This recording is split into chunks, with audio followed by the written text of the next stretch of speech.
I figure that I should offer one more video commentary on what's going on with Stranger Things Season 5. I realize this isn't a subject that interests all of you, and if you aren't interested, that's fine. Just don't watch the video. But if you are interested, then I beg your indulgence because I don't know. Uh, I'm going to be as succinct as possible, but I don't know how long this will take. So put it on 1.5 speed and just indulge me if you can possibly do so. Well, there was all the talk about conformity gate, and I was really interested in it. I have to admit, when I went to the movie theater to see the conclusion of season 5, the final episode of season 5 at the movies, and I got some shit from some of you about that. But I don't care. Yeah, y'all can do what you want. Um, I felt like going just because it seemed like an event that I was interested in I don't know, taking in. Um, as I said before, I think Stranger Things is probably the last franchise that will unite America, that all of America will watch. Not all. When I say all, I don't, of course, mean literally all, but but that something that you don't have to be a particular faction of American to like or enjoy. And with the way that we're becoming more and more divided as a country and as a culture, I thought there was something poetic and poignant about being there for this final event. And I admit at the time, you can go back and watch my video where I commented on being there at the movie theater and commented on my thoughts afterwards. I was more or less okay with the final episode. Um, at my immediate thoughts were not overly critical. Um, but obviously, there's been a lot of uh, dissatisfaction with season 5, and I can understand it. Even though I didn't feel as strongly about it, maybe because I'm more lukewarm about the whole franchise. I'm interested enough that I've watched every episode of every season, so I guess that makes me a fan. But I'm not uh, riveted enough to have it be something that I make a part of my life or part of my identity or anything like that. Um, so so yeah, you had conformity gate, all right, and I was really fascinated by conformity gate. I thought it was really an interesting idea, and I saw the arguments for it, and I thought the arguments made sense. That there were things in that finale, particularly, that didn't. I didn't think. I have to admit, I didn't think of any of those things at the time. But afterwards, hearing what people had to say about why this was there, why that was there, this didn't make sense. This plot hole was never filled, and so forth and so on. I thought, yeah, there's something to that. Maybe the and what I was leaning more towards less that I was really dubious about that there was a secret final episode where we'd find out the truth, that the happy ending wasn't really happy, and that the bad guys actually won. Um, I sort of was more riveted by the idea that, esoterically speaking, if you pay attention to details, that's the true meaning of the final episode, that it's actually not the happy ending that you think it is. And I thought that was just a cool idea. But it's like most esoteric. If you have a work with an esoteric meaning, you have the obvious meaning, the surface meaning, and then the more esoteric meaning that maybe is something that not everybody's going to get, but that it's actually there to get for those who have eyes to see and ears to hear. That I thought it would just sort of exist in that way. But most of the people who were pushing conformity gate, most of them are young people. Okay, that's one thing. And I don't know if that matters much or not, but maybe when you're young, you just want there to be more. You want to have. It's not enough to just have this theory be,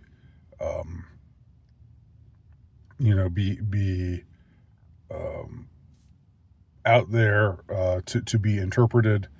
You want to see something that concretely confirms this esoteric interpretation, and then it ceases to be esoteric anymore, right? Which kind of takes the stinger out of the bee, if you will, because then that makes that makes it clear for everyone. And the point is, with a more with a hidden meaning, with an esoteric meaning, the point is that it's there for those who can see it. But if you can't see it, if you just watch on a more surface level, then you don't see it. But nevertheless, when the secret episode never dropped, there was a lot of consternation, a lot of weeping and gnashing of teeth over that. And then the Stranger Things season 5 documentary came out on January 12th, which was supposed to. There were all these reasons, like people were reading into why this particular date was going to be. They thought it was going to be the episode was going to drop on the 7th because of this, that, or the other thing. And sometimes you can read too deeply into things, or sometimes you can misinterpret things and think that it means something, concrete, just like the QAnon people thinking all the things that they were thinking in 2020, that John F. Kennedy Jr. was going to reveal himself as the, as not having died, and was going to become Trump's running mate, and all this wild and crazy stuff that the QAnon people were theorizing, none of which was true. But anyway, so you had a lot of consternation over there not being an episode 9, a secret episode that drops after the supposed finale. And then you had the making of documentary, which, if you've seen it, is there are places in it where you are astounded by the kind of things that it reveals about the Duffer brothers and about their seeming incompetence. And I'd never really seen anything featuring them before. I just knew them by name as the creators of this show. And I knew they had worked with M. Night Shyamalan on Wayward Falls, which I thought was an underrated show that came out a few years ago. Really weird, crazy show um, that was underrated. So I kind of thought these guys are obviously clever. They're smart. They know what they're doing. But when I saw them in this documentary, they seemed like they were in over their heads. They seemed like they seemed shell shocked. Uh, they didn't really seem to know much of what was going on. They admitted that they hadn't finished the script for the finale. That they were still working on the script.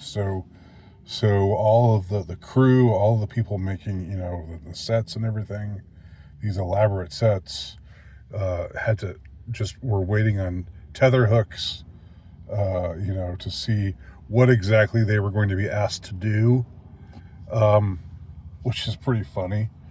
Uh, and and so what you see in this documentary, and it really it tears the mask off in a lot of ways. People complained about how in the final battle was too easy, that they killed Vecna too easily, um, and that was one of the reasons why they thought Vecna was really still alive, because of course you couldn't have killed him that easy. Um, given his immense powers and everything, and there were people. They were sitting in the room with the writers of the show, and one of the writers actually said, I don't think we can have a final battle without there being dogs and demogorgons and demobats, or whatever, all of the minions, all of the evil minions who come to Vecna's aid and the Mind Flayer's aid. We can't just leave them out of the final battle. That would just be a real letdown for the audience. And then they cut to one of the Duffer brothers just sitting there, just looking. Again, just an empty look on his face, like he doesn't know what the hell he's doing. And it was like, yeah. And of course, what they did was omitted all of the demogorgons and all of the things that would have made the battle more spectacular. They decided to omit all of that, and it's something that people complained about. And this this so in the documentary, you see how one of the writers is saying, you can't just do that. You can't. That'll be terrible. That'll really that'll be shitty if we end it that way. And the Duffer Brothers just sort of, well, nah. They don't even argue really back. Uh, they just say no. Well, that's the really interesting thing about the documentary. Of course, there are moments where you see the cast, interacting, and the crew interacting, and there's some genuine emotion being expressed, and those scenes are interesting to watch, and are kind of emotionally moving, because there's you just because these people have a lot tied up in this project, and it made me think about how movie making, or what in this case, making whatever Netflix is it movies, is it TV, um, that film, let's just say film, is a collaborative process, just like theater is a collaborative process. And to speak personally for a moment, I did some theater when I was younger, and thought about getting into the film biz for a little bit when I was college age, and opted not to. And now I'm a writer instead, a little known writer, uh, and you know, the writing is a very solitary enterprise, and one of the things that you miss out on is the collaborative spirit. Uh, the it can be frustrating to work with others, especially if you don't get along or if you don't see things the same way, um, or whatever. But there's also this, um, you know, it you feel like you're in this project with some other people, and they sort of, you form a bond with them, you know, and they become co-collaborators, and they become, in a way, your allies, and it's like, I don't want to overstate the metaphor here, but the same way you'd feel going into war, I would imagine, if you had, a squadron of guys that you were going to war with. They may not be guys that you would hang out with normally, but uh, in this experience of this harrowing experience of war, this challenging experience of war, you bond with them in a way that you wouldn't ordinarily bond with other people, and in a way, you know, being part of a collaborative process is it's not a war in the sense that you're not putting your life at risk, but you are, um, you know, uh, you are spending a lot of time working on this project in collaboration with a bunch of other people, and uh, and you're in it together. You that corny phrase, we're all in this together. It actually is true. In this case, when you're working on a creative project with a bunch of other people. So that was something that I thought was moving and compelling about the documentary. Uh, but it mostly involved seeing the crew, hard at work, seeing the members of the cast, really invested in their characters and where things were going, and the excitement that was generated, uh, and also the awareness that this was the last time they were going to be together doing this stuff, and so when it came to an end, when it was the wrap, when it was these particular actors' final scene, then there was like a celebration of it, but there was also the pathos of it, of the, oh, we'll never have this back again, but we'll always have this in our past, just like Humphrey Bogart says, we'll always have Paris. Same kind of notion. So so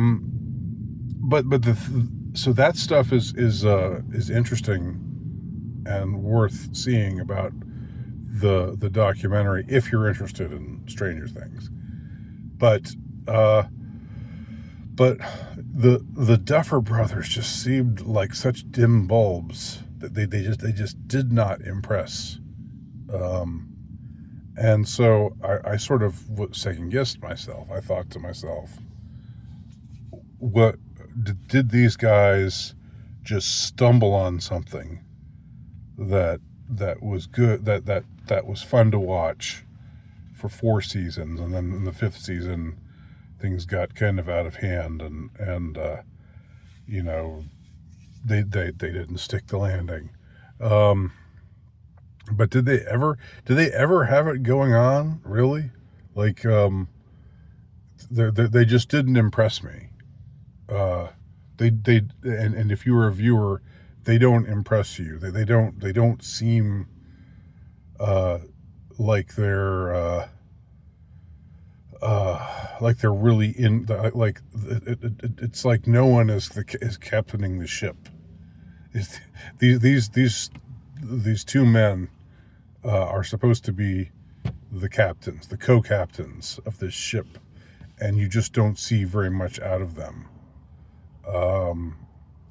So so then that made me wonder, why is Netflix review? Is it just an accident that Netflix is revealing that they didn't know what they hadn't written the script? They had 3 years between season 4 and season 5.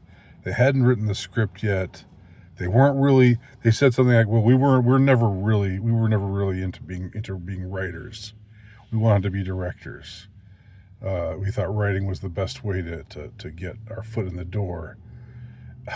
But now, like what were they doing between 2022 and 2025? They had plenty of time to work this out, and it just it's the same kind of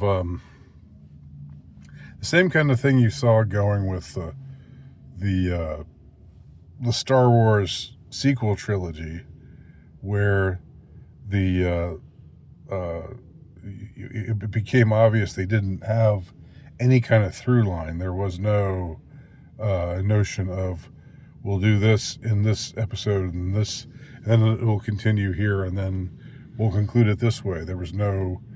It was just like they made the first movie and then brought in a different director who just subverted expectations in The Last Jedi and fucked everything up, and turned and alienated all the fans. Some of the fans were already alienated. I was like me. I was never into any of it. I wasn't into any of the sequel trilogy movies, but anyhow, you had the same kind of feeling that they were just haphazardly going about doing the stuff, and they didn't really know what they were doing. And did they ever really know what they were doing?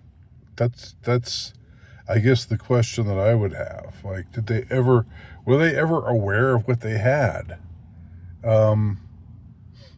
You watched season 1 of Stranger Things. I think this is really inventive television. This is a really inventive storytelling, filmic storytelling, let's say. And the episode, the seasons that followed that never quite had the same charm as the first season. And it got a little bit too big and became this sensation, but it still was fun. It still was fun and inventive and involving enough to, as I said, get me to watch. And part of it was the 80s nostalgia. Part of it was, the main characters, the boys, the 4 young boys were like my age. Exactly, growing up, and I didn't play D&D, that much, but I played it a little bit, and I remember riding bikes, and the whole thing is filmed in the Atlanta area, which is where I grew up. It's set in Hawkins, Indiana, but it doesn't look anything like Indiana. If you've ever been to Indiana, it doesn't look anything like Indiana looks like. It definitely looks like it looks like the part of Georgia in and around Atlanta, which was very familiar to me. So there were lots of reasons that it was involving up to that point, but now it's like I'm left with this question in my mind as to, like, if conformity gate is true.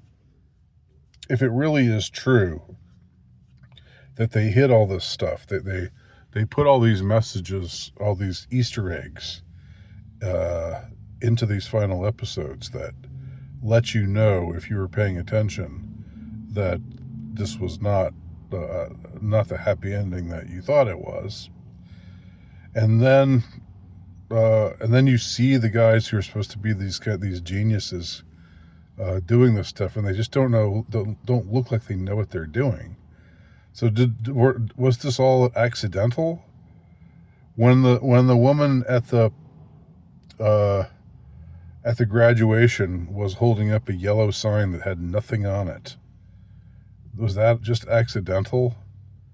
You know, when their graduation robes are orange, that's not a typical graduation color at all, and it makes you think of prisoners in jail. And all the other stuff, all the other things you could name off, like Will saying that, I remember getting lost in the woods, and I remember getting our milkshakes at whatever place, and he never got milk. They never got milkshakes at that place, and him getting lost in the woods was when he got kidnapped in season 1, and so all of this stuff, which suggested that maybe, he was speaking Vecna's mind instead of his own. And the checkerboard pattern of the floor, always the ubiquitous checkerboard pattern, and people sitting with their hands in their laps, the way that Vecna would, the posture that Vecna had. All of these things, you could watch any Conformity Gate video where they talk about this stuff. And it just seemed like, this is a brilliant, esoteric kind of a,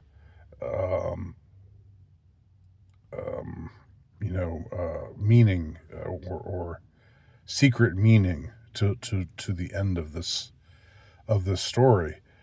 But then you see these supposed geniuses who are doing this, and they just look like, they don't look like they know what the hell they're doing. They look completely overwhelmed. They look like they don't want to be there. They don't look like they're enjoying themselves. They don't look like they're very involved with the work. They look like they've been dragged into having to do this. Like, oh, it must be really hard, guys. Getting millions and millions of dollars and making the biggest show in the world right now. It must be, like, you can't rise to the occasion. It just looked like they weren't feeling it, and that's just kind of crazy to me. And so I'm left with a quite big question mark about the whole Conspiracy Gate thing, because from what I saw of the makers of this show, the Duffer brothers, I didn't see creative geniuses at work. I didn't, I maybe they were in seasons past. They just looked completely uninspired, and like they didn't want to be there. In spite of all the excitement that surrounded them, in spite of having a cast and crew who were so devoted to the show, and who are so excited to be there. I just don't know what to think. I don't know what to think. I still would like to believe the conspiracy theory, have I said conspiracy theory before? The Conformity Gate theory, just because it's more satisfying to see those kinds of subtext in the show, given that what we're actually left with is kind of underwhelming. Even though I responded positively to it that night, I think I was maybe under I think I was seeing it more charitably. I was under a certain kind of spell. of being a part of this thing, and being New Year's Eve, and I was just sort of, in the mood to I was just here I am now, entertain me. I wasn't that, I didn't really have my thinking cap on. I wasn't discerning things that closely. So I don't know. And I don't know if anybody else knows either, but those are my final thoughts on this whole season 5, what many are calling debacle, uh, and the final debacle being the making of documentary, which really seemed to exist just to rip the mask off, and show the Duffer Brothers as that, for the hacks that they are, or that they've become anyway. So, so I don't know. I'll just end it there.